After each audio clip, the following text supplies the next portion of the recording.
It's 6 times easier to get an existing customer to buy again than it is to get a new one. Now, that's a statistic that I learned a long time ago, and it's something that's really important when you're trying to build your business. It is 6 times easier to get an existing customer to buy again than it is to get a new one. Now, I want you to think about a store that we've probably all been into. They call it a restaurant, they sell hamburgers, and they're masters at the cross sell or the upsell or what they like to call the companion sell. So it sounds really nice because today we're going to talk about 7 ways to increase the amount your customers spend with you, and we can learn a lot from people like this big restaurant chain that is worldwide, where I'm sure you've been before. Now, when you go to the counter, they will typically ask you if you would like to do something else. In the old days, they'd ask you if you'd like fries with that, but some smart cookie in their marketing department slowly trained you to buy an entire meal. They called it a McValue meal, and so you are now buying a whole meal. They had to come up with a different upsell because they'd run out of other ways to upsell. So now they say, would you like to upsize it? Now, only 3 out of 10 people say yes to that, but that probably makes them God knows how many tens of $1 million a day in extra sales, but it would be a huge number, I can guarantee you that.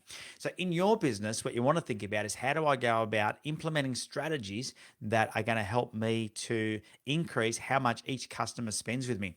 And so one of the first questions I like to ask is, what percentage of your customers know 100% of everything that you have on offer? Because if the answer is that not many, then that's probably your first place to start, is to really start to educate all your customers that they can buy other things from you. You have other products, you have other services, you might have affiliates that you can refer people to where you get a commission, who knows, right? But if customers don't know it's available, then they can't buy from you. And that's really marketing 101, is letting customers know what's available, how they buy it and when they can buy it. And that way, they can definitely then buy it from you. If they don't know it exists, they can't buy it from you. So, as I said before, studies have shown 6 times easier to get an existing customer to buy from you again than it is to get a new one. Most people spend all their time getting new customers and all their focus getting new customers. And I think that's a huge mistake. I mean, a huge mistake that people are making. Now, commonly known as cross-selling, companion selling, upselling. You've probably heard of all these things before. Today, I'm going to share 7 strategies with you that you can use in your business. Now, don't be afraid if you don't get all the notes down, or you don't, you can obviously go back and watch this back through again. But I have a free worksheet for you today. It's a worksheet that we give our customers that they can work through to actually nut out how to implement these strategies into their business and what they're going to offer. Okay, so if you want to be able to do this in your business, you're going to want that free worksheet. We're going to put a link into the comments down below, so one of my team will do that during the video. You can click on that link, download the worksheet, and you'll be able to implement this into your business straight away. How cool is that? In fact, if you sit down for 1 hour with that worksheet, you will have these 7 strategies implemented pretty easily. So I'm just going to go through the 7 different things just to help you get your head around what you could be doing. First one is to create a checklist. You think about how many times you've been to a store and you've bought something, and then you've walked out and gone, oh, I forgot to get X, Y, Z. And sometimes you might even be embarrassed to go back to that store to buy the same thing. You might go to a different store. So if there is an opportunity to add on other sales to your product or service, and forget whether you're a retail store or not, because you don't need to be, you could use a checklist. So I'll give you a good example of this. Years and years ago, I worked with a company that did alarm installations into homes. And what we ended up doing was coming up with a 107-point home safety check. And we used this whole checklist to go around the entire house. And we would check things like, gates, were they locked? Could people climb over fences? Were window locks put on? Deadlocks, did they work? Was there anything that didn't work? Was there glass that was cracked? Were the windows that didn't shut properly? So we had this full checklist. And so not only did we put an alarm system in then, but we also could find all these other products and services to sell them. Now, if you don't sell the other products and services, you can find other providers that do it and get an introduction fee or a commission or whatever you want to call it, right? So there's plenty of ways for you to be able to do this. But if you don't have a checklist in your business, then you need to do this, because this is the easiest way for someone to be able to help a customer buy more things. And the way that you would do this is with a simple script, and they'd say, would you mind if I quickly run through a checklist to make sure I'm helping you in the best possible way? No one's going to say no to that. And before you know it, you'll be getting more sales. All right, second thing, training. This strategy is probably most overlooked in most businesses. You want to be doing regular training with your team on not just how to upsell or cross sell, but what is available. Does your team know everything that they could be possibly offering your customers as they're buying products? Because if they don't, they need to get trained. Now, when you do go into that big restaurant chain called McDonald's and they say, would you like to upsize? They're not asking you that because you look hungry. They're asking you that because they've been trained to ask that. In fact, I could almost guarantee you that it would be one of their KPIs or key performance indicators. It would be how they would be measured on the success of their role as an employee in that company. So, what training are you doing with your team to make sure that number one, they know what is available, what can they offer customers, and number two, uh, you know, uh, it's, how are you training them to be comfortable with the whole process? Because that's super, super important. All right. Number three is to make sure you place additional items where it's easy for people to see them. So obviously, if you're in a retail outlet, it would be on a checkout area. If it's in a online store, make sure that you've got it, as people are checking out, and you've probably seen that when you're online in a store. People also looked at these. If you're doing something where you're going out and let's say you're selling some home improvement stuff to somebody in the house, do you have samples with you? Make sure you've got and all the tools and resources you need to make it so the customer can see these things, even if you forget to bring it up, right? So, it's so important that you have it visible. Everything, if it's in people's faces, it'll get done. Okay, so place items in a place where it'll get done. I remember years ago working with a promotional items company, and the salespeople were struggling in some cases, some of them were to convert leads. I said, let's just put a big goodie bag full of promotional items into like a big sack. It was like a Santa sack. And when you get to the meeting, just tip it out on the table. And it was amazing how many extra orders came because they said, oh, I didn't realize you did these, or I didn't realize you did these. And it might have been 20 or 30 products, but it made it so it was tactile. People could touch it and they go, oh, there's extra things to buy. Leads me on to number four, use a menu. A menu is something that's very, very familiar. So rather than a checklist for your team, this is like a checklist for your customer. Give them a menu to pick from and just say, when our customers order from us, here's how they order and here's the 5 different areas they pick from. And if you have a menu, you will order more things. Now, I'll give you an example.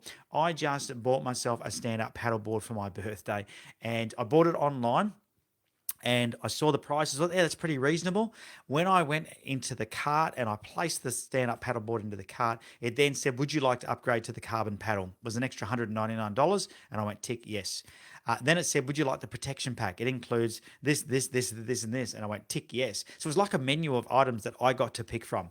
So you can do this on an online scenario, or you can do this offline. You can do this in your business and you can give somebody a menu and say, here's you've agreed to work with us. Here's the menu of things that we have available. Pick the things that you feel are most important to you and I'll make sure that those things happen. So a menu is another great way to do it. All right, number 5, automate your website and your email marketing.